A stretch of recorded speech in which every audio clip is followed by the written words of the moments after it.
Donkey Kong Country returns for the third time. Now, obviously, this is the third time, in case you don't know, that Donkey Kong Country Returns has returned. Originally on the Wii, then on the 3DS, and now on the Nintendo Switch. There's the case.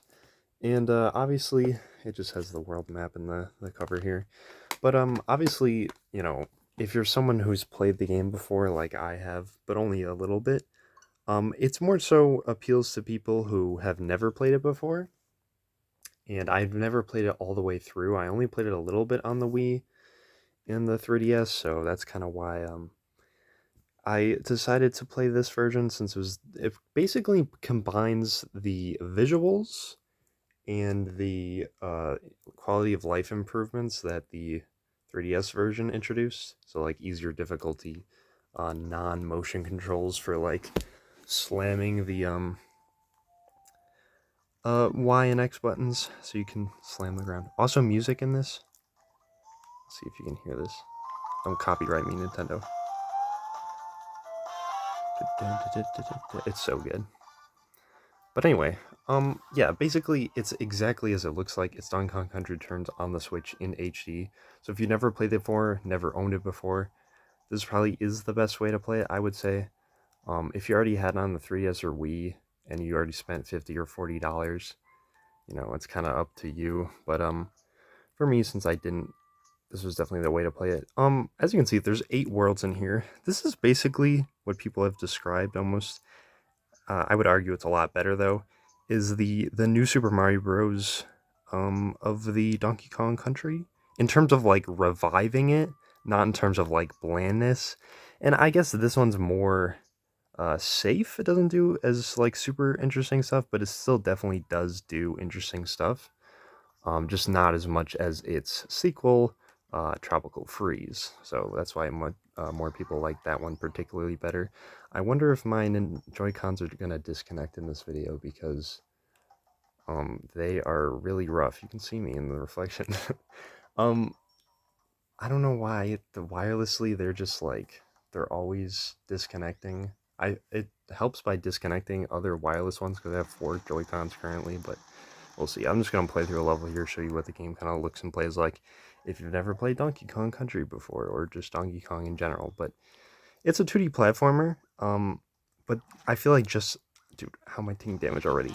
I feel like just saying it's a 2D platformer kind of like um makes it sound worse than it is. Because if you're not someone who like loves 2D games or anything, that wouldn't really convince you. Dude, I'm gonna actually die in the first level. I'm not paying attention enough. Let me turn the brightness up. It's kind of dim on here. There we go. That's much better. Um, but no, man. Even this first game, it's just like something about the music and the visuals and like how you like play the game. I don't know, man. It's just so like freeing. Like Donkey Kong, the way it plays is just unlike other games like Mario, especially New Super Mario Bros. But it almost reminds me of Kirby. How I feel about it. It's very like I don't know. It's just like a really fun time, but it's also like challenging. It's not just super easy. Um, it's easy to play through, and for the most part, that's why modern mode exists because I'm definitely not good at this game. So I played the game on the modern 3DS easier mode. It just gives you, you see when you have Diddy Kong in this game, you have 6 hearts instead of 4 in the normal, and if you're just Donkey Kong, you would just have 2 hearts and 4 with Diddy. So there you go.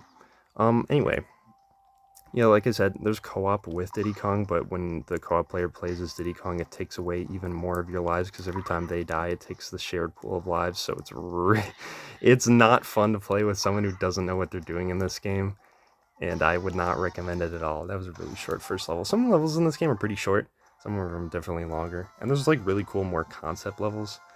You can collect the Kong letters and the puzzle pieces, and then there's this little loading screen every time we have a transition. So yeah, there's 8 worlds. Um, just like Mario usually adds 8 worlds. There's also a ninth secret world. There's also a secret level in every world. Well, it's not really secret because you can see it. All you have to do is go to Cranky, buy the key, unlock it. That's how you get it. There's usually like a couple levels in a world. There's like about 5, and then there's a boss. And then once you fight the boss, you unlock the next little section. and you just kind of progress on the island until you see you can get all the way up to the top, and that's basically just how you play through the game. Basically, the story is the Tiki stole, they brainwashed all the uh, animals on the island and stole DK and Diddy Kong's bananas, so they went to get him back. The Tiki final boss in this game is pretty fun. I actually like it. It's like I said, this game's challenging. It's more challenging than Tropical Freeze, I think, even on the modern difficulty mode. But I think it's pretty fair overall. I definitely struggled on some levels for sure. Like in this world, in the cliff world, there was a level on here where it just kept I don't even. There were so many things just thrown at you. It was absurd. But if you're good at 2D platformers, then it's totally fine, and you like the challenge. And overall, I do. It's just definitely harder than your average Mario, especially Kirby. Like that is like Kirby's the easiest on the scale. Then Mario, and then Donkey Kong would be the hardest of the 2D. I mean, if you include Metroid Dread, that'd be even harder. But that's not really the same type of game. But yeah, overall, uh, good music, good gameplay, good 2D platformer. Definitely recommend. It's just hard to recommend when it's the third time they re-release the game, or release the game, not re-released. And the first time was $50 on the Wii. Then it was $40 on 3DS, so it was a discount. And now it's $20 more in the 3DS version, which I think also might have been a Nintendo Selects game on either Wii or 3DS. So it might have been $20. I'm not 100% on that. Correct me if I'm wrong, but um, yeah, it's hard to sell you at $60. I think it should have been at most 50, probably 40, just so people who already played it would be more incentivized, or people who didn't would be incentivized. And this is an older game; it's like 15 years old, I think, at that point it came out. But yeah, let me know what you think of Donkey Kong Country Returns. I'll definitely make a video on Tropical Freeze as well. Let me know which version you like to play, or if you bought this version or not. Leave a like if you want to see more Donkey Kong content, because I'll make Tropical Freeze video and a Bonanza video, and stay subscribed if you want to see those videos when they release. Once again, style like this, you can actually see my screen. Surprisingly, the Joy-Cons didn't disconnect in this video, so that was nice.